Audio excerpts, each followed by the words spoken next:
Her BMW died on the side of the interstate, smoke pouring from the hood, and a stranger in a beat-up pickup pulled over. What happened next didn't just save her career, it changed 2 lives forever. If you've ever been helped by a stranger, share it in the comments, and don't forget to subscribe for more heartwarming stories. Laura Bennett tightened her grip on the steering wheel as the BMW began to shudder. A thin line of smoke curled from beneath the hood before the engine gave one last sputter and died. The silence that followed was louder than any noise. Broken only by the whoosh of cars speeding past on the I-90, she coasted to the shoulder, heart pounding, and glanced at the clock on the dashboard. 8:32 a.m. Her presentation to the board of directors was at 9 sharp. That meeting was supposed to be the culmination of months of work.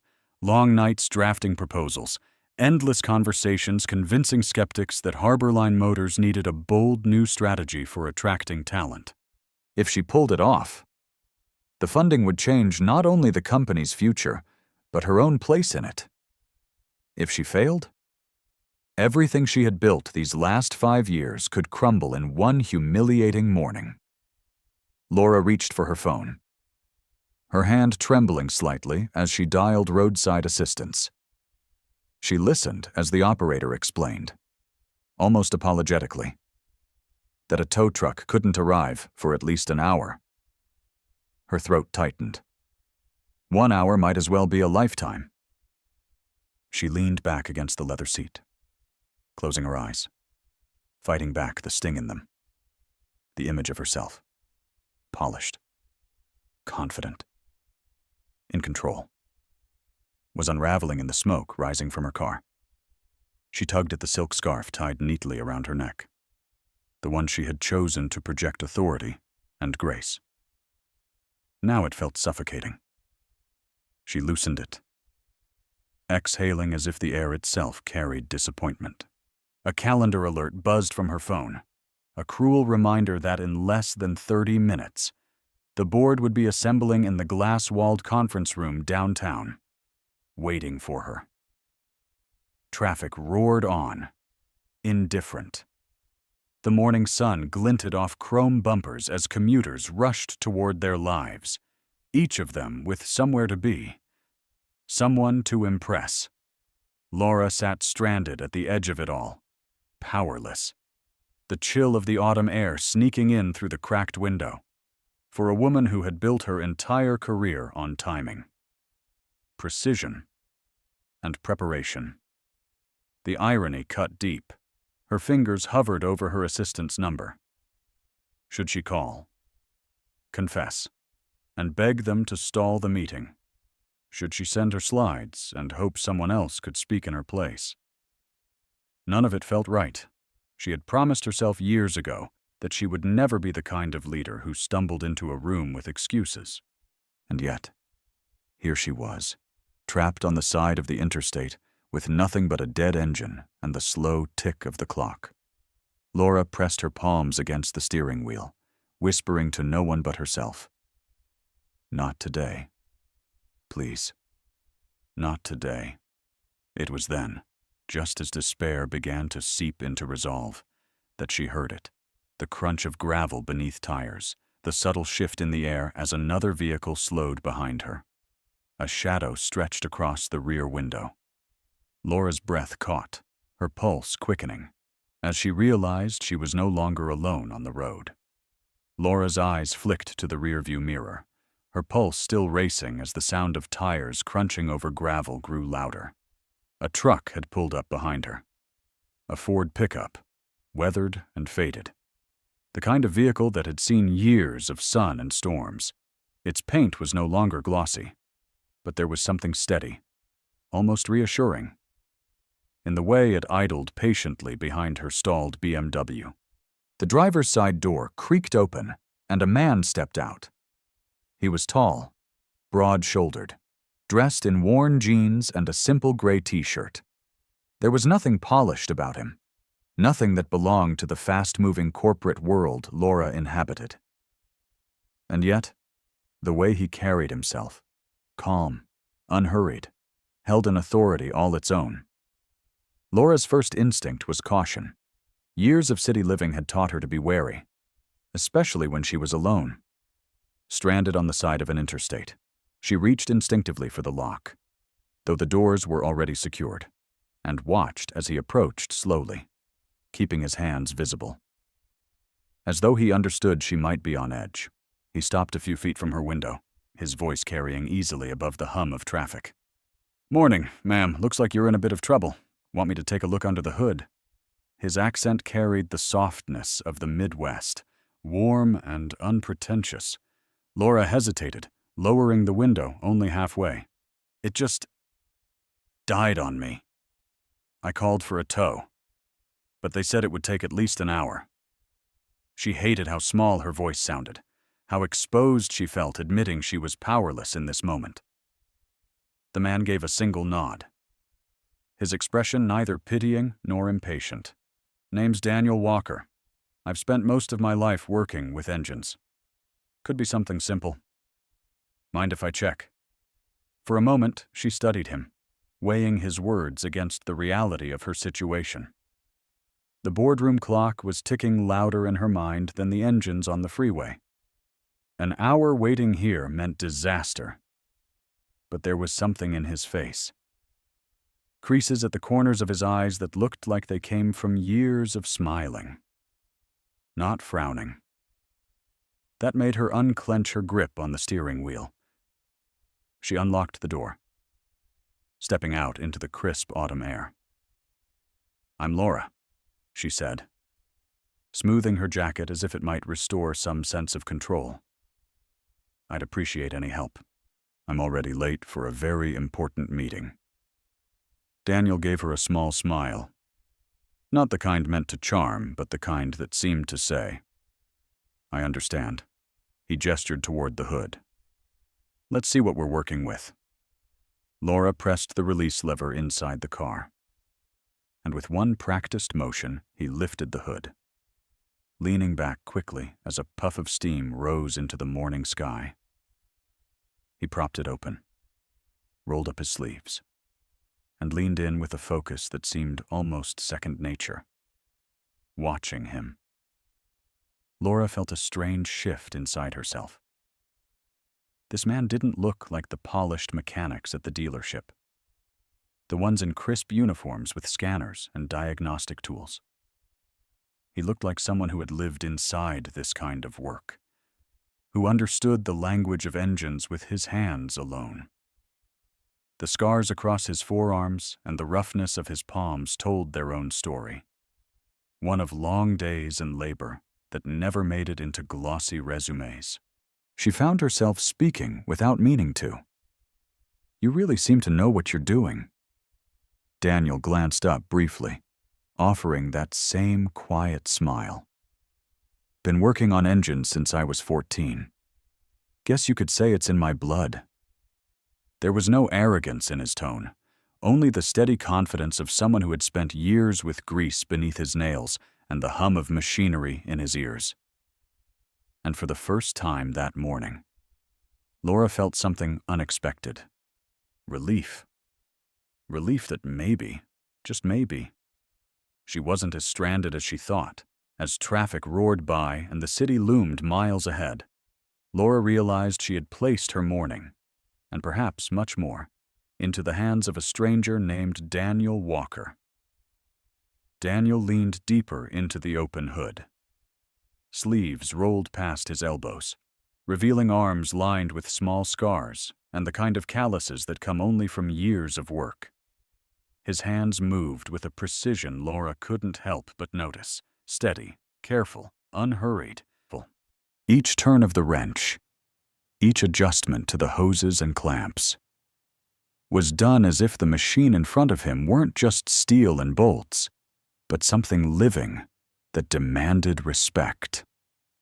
Laura stood nearby, the chill of the morning air forgotten, her anxiety shifting into something closer to fascination. She had seen countless mechanics before, in spotless uniforms, armed with electronic scanners and gleaming tools. But Daniel was different. His toolbox was dented, its paint scratched from years of use. Yet every tool inside seemed to have a place, every movement of his hand deliberate. This wasn't guesswork. It was instinct. Occasionally, he would glance up and ask her to start the ignition, or to hand him a tool from the back of his truck. His voice remained calm, never hurried, even as the minutes stretched on. Laura found herself following his directions without hesitation. Almost surprised by how natural it felt to trust him, time slipped by. Measured not in ticks of the clock, but in the rhythm of his work. The clink of metal. The soft hiss of escaping steam. The low rumble of passing traffic. Nearly 2 hours later. Daniel wiped the sweat from his forehead with a rag pulled from his pocket, then leaned back, shoulders relaxing as though he'd just finished a long conversation with an old friend. "All right," he said, lowering the hood with a decisive click. "Give it a try now." Laura slid into the driver's seat, turning the key with a breath she didn't realize she was holding. The engine roared to life.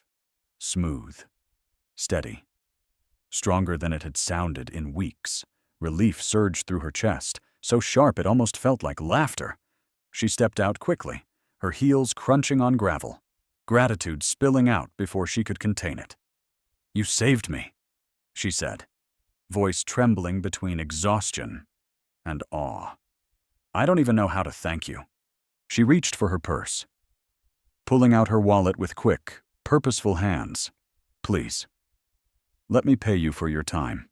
At least let me cover something."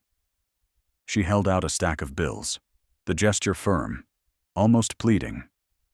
But Daniel shook his head, raising his palm with quiet finality. "No need," he said, his tone gentle but resolute. "I'm just glad I could help." Laura blinked, caught off guard. Few people in her world did anything without expecting something in return. The corporate circles she moved in ran on transactions, favors, money, influence. Yet here was this man, who had spent 2 hours on the side of a highway with her, asking for nothing. Her hand faltered, the bills still hovering between them. "But you've saved me hours of chaos. Maybe even my career. It's the least I can do." For the first time, Daniel's expression softened into something almost playful. He glanced at his wristwatch, an old, scratched piece that seemed completely out of place on him, and chuckled. "Well," he admitted, "I haven't had breakfast yet, and I need to pick up my daughter soon. Truth is, I'm a little hungry." Laura paused, her purse still open. When she suddenly remembered the sandwich she had packed for herself that morning, turkey and avocado on thick artisan bread, wrapped neatly in parchment. She pulled it out, holding it out to him almost shyly. "It's not much," she said, "but it's fresh. Would you take this?" At least Daniel looked at the sandwich as though it were something far more valuable. He accepted it carefully, almost reverently, and met her gaze with eyes that carried both gratitude and sincerity. "That," he said, "is more than enough." And in that small, ordinary exchange, one car repaired, one sandwich shared, Laura felt the strange certainty that something extraordinary had just begun.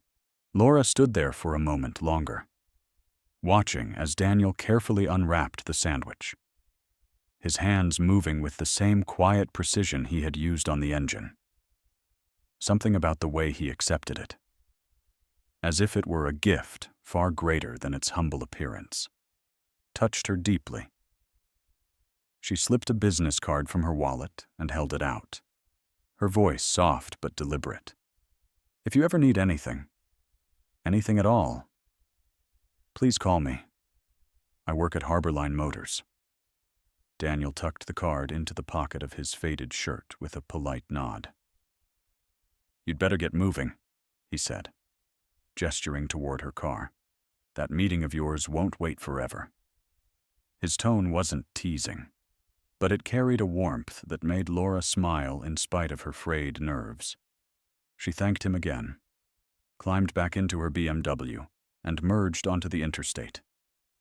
Glancing once in the rearview mirror, Daniel was standing by his truck, the sandwich in hand, watching until she disappeared into traffic. All through the afternoon, through hurried conversations with her assistant, the rescheduled presentation, and the applause of the board when her strategy finally won approval, her thoughts kept circling back to him.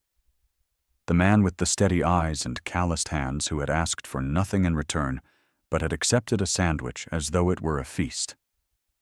She told herself it was curiosity. Nothing more.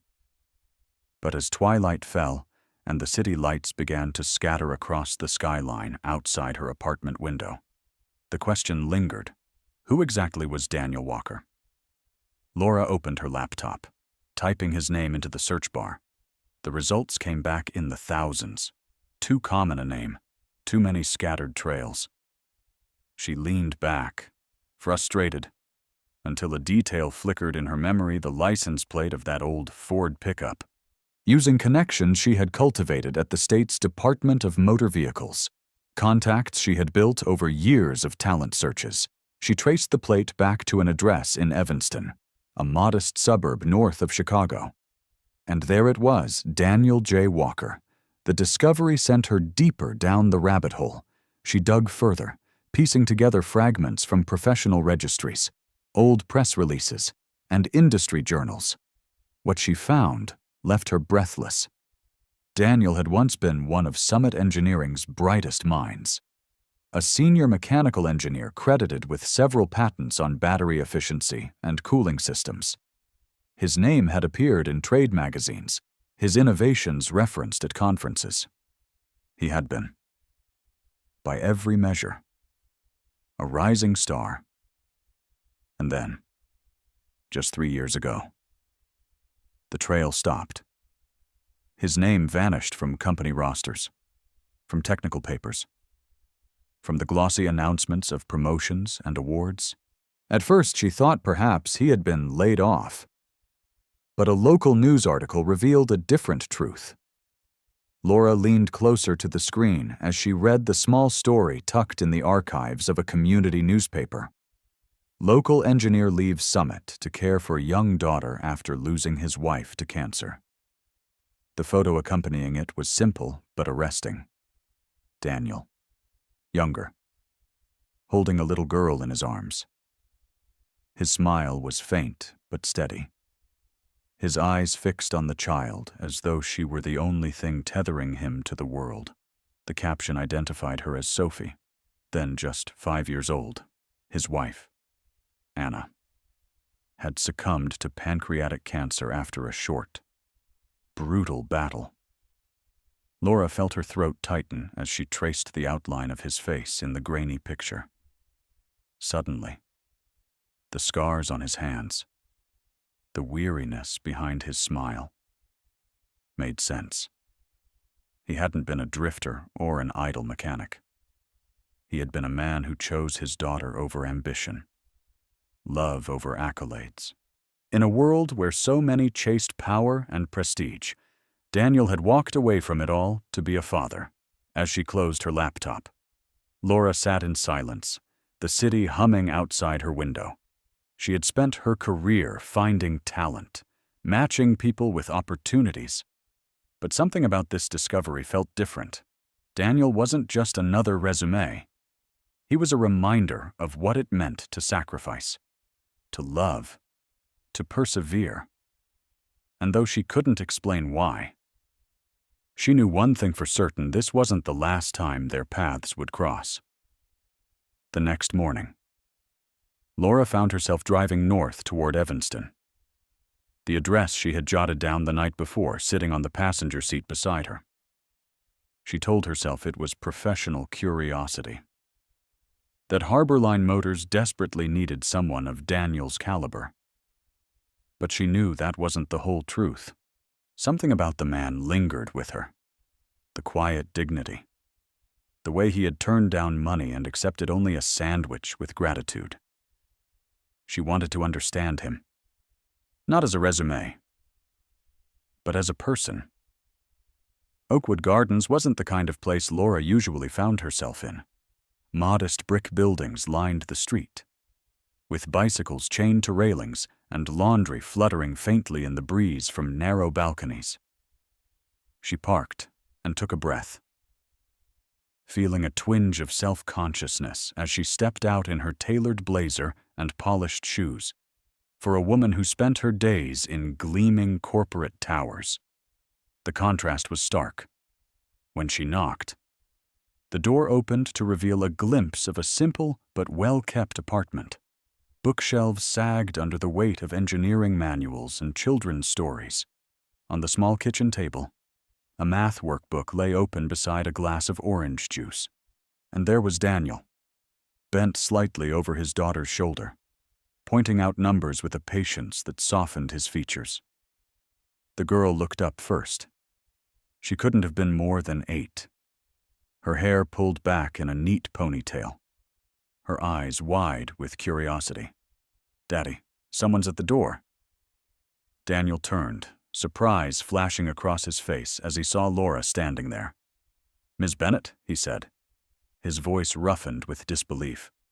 "Laura, please," she corrected gently, offering a smile that she hoped bridged the sudden awkwardness. Her gaze shifted to the girl, who had hopped down from her chair and was studying her boldly. "And who is this? I'm Sophie," the child announced proudly, her voice bright. "Daddy can fix anything. He fixed a car before my mom went to heaven. He can fix anything." Laura knelt so her eyes were level with Sophie's. "I believe that," she said softly. The words carried more weight than she expected. She rose again, turning to Daniel, who now stood with his arms folded, wary but not unkind. "I'm sorry for showing up unannounced," she began. "But after yesterday, and after learning more about you, I couldn't let it go. You were a senior engineer at Summit. You hold patents that people in my company still talk about. And then you disappeared." Daniel's jaw tightened. "That was a long time ago." "I know," Laura said quickly. "And I know why. I read about Anna, about Sophie. I understand why you left. But Daniel, the world still needs what you can do. Harborline needs it." She paused, choosing her words carefully. "We've launched a flexible work initiative, remote options, shorter core hours, room for family priorities. It was designed for people exactly in your situation. You wouldn't have to choose between being a father and being an engineer." For the first time, his guarded expression flickered. She had touched something, though whether it was interest or pain, she couldn't tell. Sophie tugged at his sleeve. "Daddy, does this mean you'd get to build cars again?" Daniel looked down at her, then back at Laura. Silence stretched between them, filled with the hum of a refrigerator and the faint laughter of children playing outside. "Finally," he said quietly. "I walked away from that world for a reason. I won't put Sophie second. You won't have to," Laura replied, her voice steady, almost pleading. "That's the point. You'd be showing her not just what you can build, but what second chances look like." Daniel didn't answer right away, but the weight in his eyes shifted, as though for the first time he was imagining what it might mean to step back into the life he had left behind. Daniel stood in the doorway long after Laura had finished speaking, his broad frame filling the narrow hall. His arms were still crossed, but there was a flicker in his eyes, a conflict she couldn't quite name. "I appreciate what you're saying," he began slowly. "But I left that world for a reason. The deadlines, the travel, the pressure. It doesn't leave much room for being a father. Sophie is my priority. She always will be." Laura nodded, her voice soft but firm. "That's exactly why I came. Daniel, we built this program for people like you, parents who can't afford to trade family for career. 3 days in the office, 2 days at home, core hours that end before school lets out, and time off when you need it. Without penalty. You wouldn't be sacrificing Sophie for Harbor Line. You'd be teaching her that life doesn't end with loss. It can begin again. His jaw tightened, and he looked away, staring at the floor as if the worn carpet might offer an easier answer than she did. Sophie, who had been listening intently, tilted her head up at him. "Daddy," she said, tugging at his hand. "I think you should try. You always look happiest when you're talking about engines, and I want to see you happy again." The words landed heavier than Laura could have managed with all her practiced persuasion. Daniel closed his eyes for a moment, and when he opened them, there was no hiding the emotion there. He crouched down so he was level with his daughter. "Sophie, you know things might change. I'd have to work more. You'd have to stay with Mrs. Garcia after school some days. Are you sure that's what you want?" The little girl nodded with the certainty only children can carry. "You fixed her car yesterday. You can fix anything. Maybe this will fix us too." Daniel let out a breath that sounded almost like surrender, almost like relief. He rose and looked at Laura again. "I won't make promises I can't keep. But I'll hear them out. One interview. That's as far as I'll go." Laura's smile broke across her face. Not triumphant, but warm, filled with genuine gratitude. "That's all I ask. Tomorrow morning, I'll send you the details. You don't have to decide anything until you're ready." For the first time since she arrived. Daniel's expression softened. He extended his hand. Rough and scarred. The same hand that had brought her car back to life. She took it without hesitation. And for a moment there was no boardroom. No deadlines. Only two people standing in a modest apartment, bound by the possibility of something new. As she left, Sophie leaned out the doorway, waving with a grin. "Good luck, Miss Laura. Daddy's the smartest engineer in the world." Laura laughed, the sound echoing down the stairwell, and thought to herself that maybe, just maybe, the little girl was right. The following morning, Daniel stood outside the glass and steel headquarters of Harbor Line Motors, his reflection staring back at him in the polished surface. He tugged at the knot of a borrowed tie, the fabric stiff against his throat, and drew in a slow breath. 3 years had passed since he'd walked away from this world. In those years he had patched leaky sinks, fixed neighbors' cars, done odd jobs to keep Sophie clothed and fed. But here, on the threshold of the corporate skyline, he felt like an imposter in the only suit he owned. Inside, Laura was waiting. She greeted him with that same calm warmth she'd carried into his apartment, her presence softening the edges of his nerves. "Ready?" she asked quietly. "As I'll ever be," he muttered, though his chest was pounding. She led him into a conference room where 4 executives sat around a long table.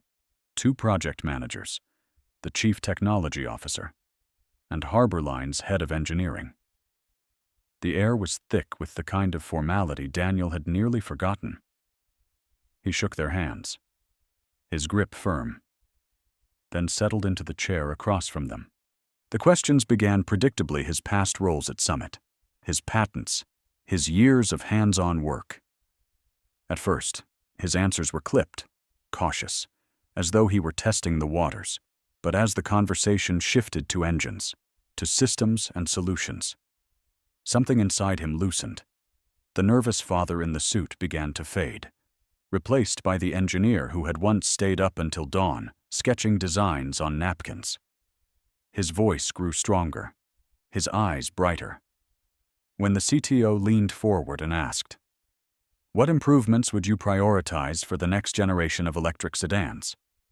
Daniel paused only long enough to request a marker. He rose, moved to the whiteboard, and began to draw. Lines, arrows, numbers, His hand flew with the precision of a man who had carried this idea in the back of his mind for years.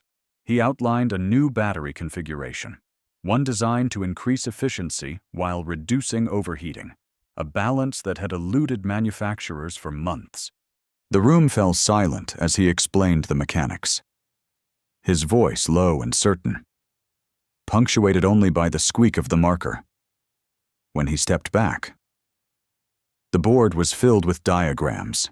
His sleeves rolled past his elbows, his face lit with the quiet fire of someone speaking his true language.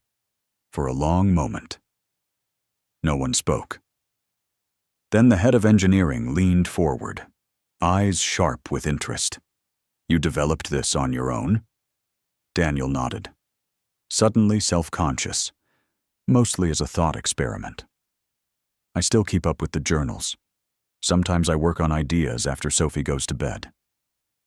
The CTO exchanged a glance with Laura, who sat at the edge of the room. Her lips curved in the faintest smile. The tone of the meeting shifted instantly, from evaluation to collaboration. They asked questions not as skeptics, but as colleagues. Daniel found himself in a spirited discussion about timelines and production challenges. And for the first time in years, he wasn't just surviving, he was alive. 2 hours later, the meeting ended. As he stood, the CTO shook his hand firmly. "Mr. Walker, we still have candidates to interview. But I'll be honest, this is the kind of breakthrough thinking Harborline needs. You'll be hearing from us very soon."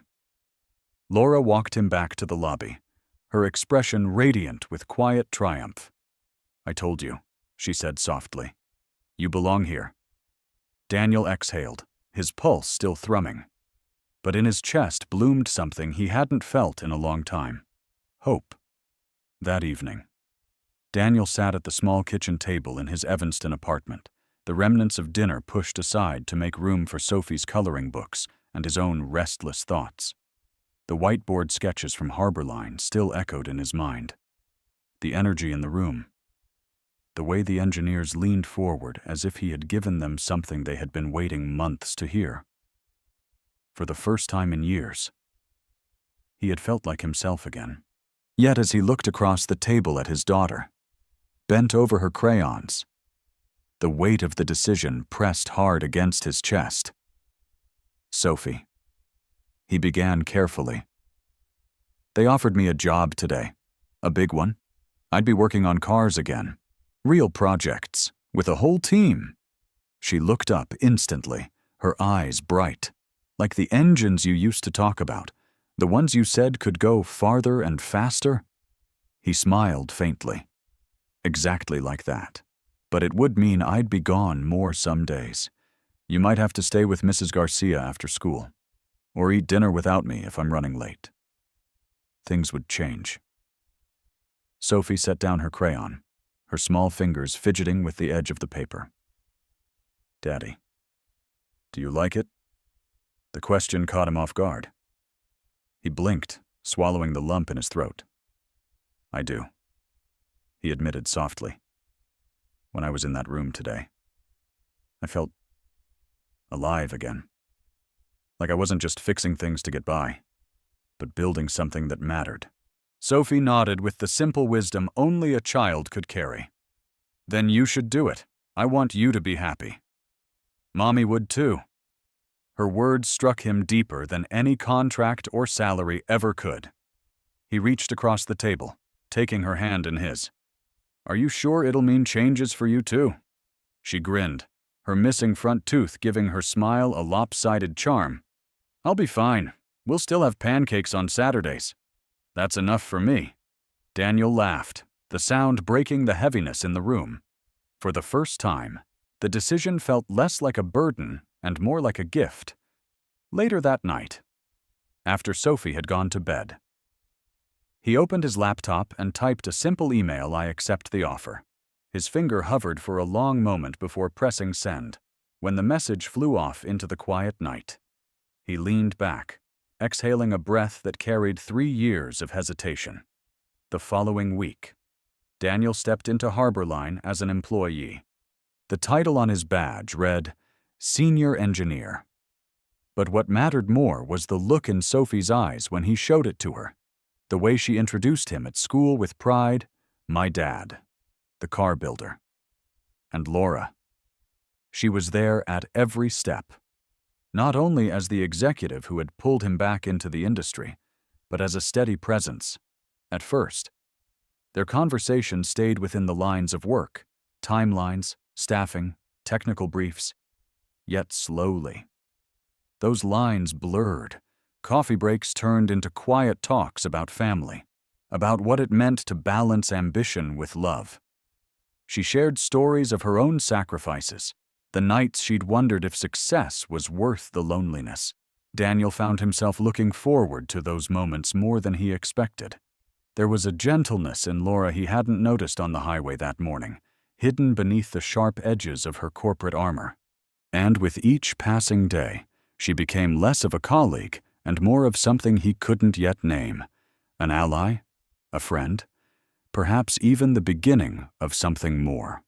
Months passed, and what began as cautious steps back into the world of engineering soon turned into a stride Daniel never thought he would take again. Harborline Motors had placed him at the helm of its most ambitious project, the development of a new electric sedan. Long nights of sketches and calculations became mornings of testing, refining, and leading a team that quickly grew to respect him. The battery design he had once drawn on a whiteboard now powered a prototype, one that outperformed expectations and stunned even the harshest critics in the industry. The day of the launch was unlike anything Daniel had experienced before. Cameras flashed, reporters leaned forward with sharpened pencils, and industry leaders murmured in approval as Harborline unveiled the sedan with its breakthrough battery system. Applause filled the air. But what stayed with him wasn't the headlines or the accolades. It was Sophie's face in the front row, beaming with pride, her little hands clapping louder than anyone else's. When she whispered afterward, "Daddy, you did it." Daniel felt the weight of 3 difficult years lift from his shoulders. That success brought other changes too, with his first bonus. Daniel moved Sophie into a new home, a modest but spacious house in a quiet neighborhood with tree-lined streets and a school she adored. She finally had the purple bedroom she had dreamed about, complete with shelves for her books and a window that caught the morning light. On moving day, Laura arrived with boxes of her own, not of belongings but of food, decorations, and laughter. She insisted on cooking their first dinner in the new kitchen, filling the house with the aroma of roasted chicken and fresh bread. And for the first time in years, Daniel felt the comfort of a home that hummed with warmth rather than silence. Laura's presence became a steady part of their days. At first, it was practical. Meetings, project deadlines, the push to keep Harborline ahead of competitors. But outside the office, she slipped seamlessly into Sophie's world, helping with school projects, cheering at soccer games, teaching her how to braid her hair. Sophie adored her, and Daniel often caught himself watching the two of them together, a bittersweet ache swelling in his chest. He saw in Laura's gentle encouragement the echoes of Anna. And yet there was something wholly new, too. Something that made the apartment's old emptiness feel like a life he had left behind. Their evenings on the porch of the new house became a quiet ritual. After Sophie was tucked into bed, Laura would often linger, sharing a glass of wine while Daniel recounted the small victories and frustrations of the day.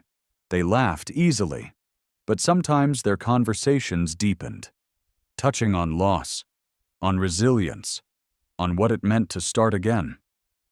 In those moments, Daniel felt a closeness that went beyond friendship, a bond built not just on gratitude or work, but on trust and shared understanding. He didn't call it love, not yet.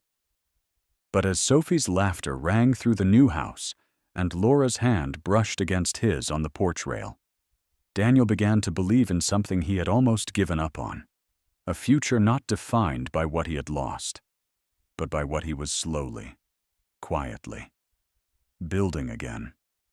1 year later, the grand ballroom of Chicago's finest hotel shimmered with light as Harborline Motors celebrated its most successful year in decades.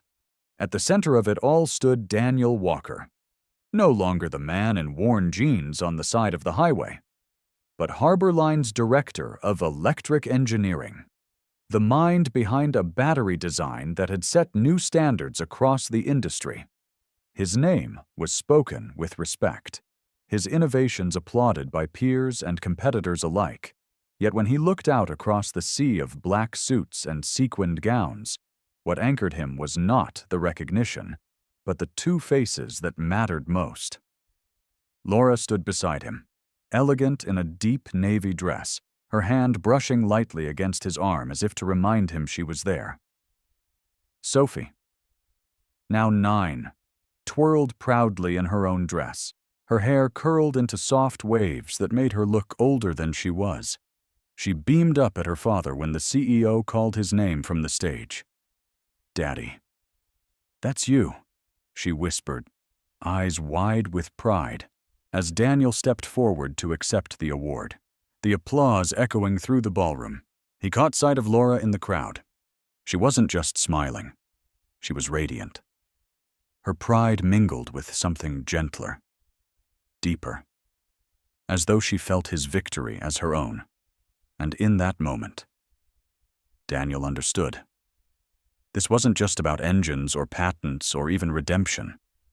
This was about the people who had walked beside him, who had helped him believe again. The next morning was quiet in comparison. Sunlight filtered into the kitchen of their Evanston home, the air warm with the smell of butter sizzling on a pan. Daniel stood at the stove flipping pancakes, Sophie at the table arranging plates with careful precision, and Laura slicing fruit with the ease of someone who belonged there. "Can we make sandwiches too?" Sophie asked between bursts of laughter. "Because sandwiches are kind of our family's lucky charm." Daniel paused, spatula in hand, and glanced at Laura. Their eyes met across the small kitchen, and they both smiled, remembering the day a broken-down BMW and a simple turkey sandwich had brought them together.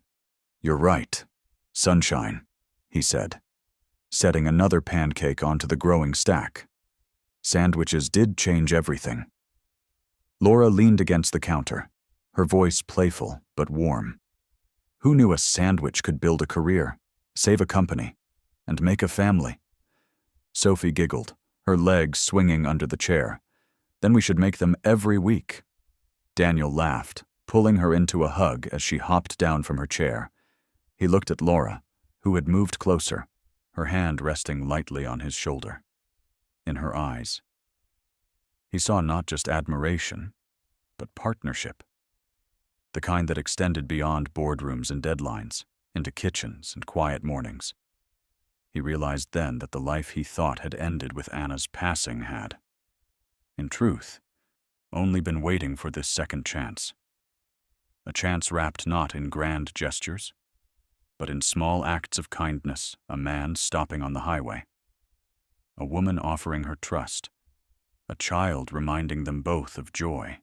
As they sat down together, pancakes steaming, fruit glistening in the morning light, Daniel felt it settle in his chest, the certainty that he had found not just his place in the world again, but his home.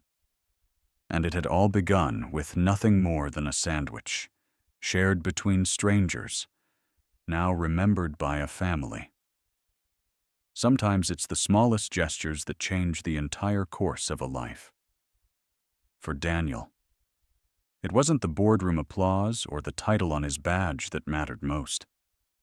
It was a sandwich shared on the side of the highway, a little girl's laughter filling a new home, and the quiet certainty that family can be found again after loss. Maybe you've had a moment like that too. Something ordinary that became extraordinary. A kindness that came back to you when you needed it most. I'd love to hear your story. Share it in the comments below. I promise I'll be reading them. And if this story touched your heart the way it touched mine, I invite you to subscribe so we can keep sharing these reminders together. That even in the most unexpected places, hope and love have a way of finding us.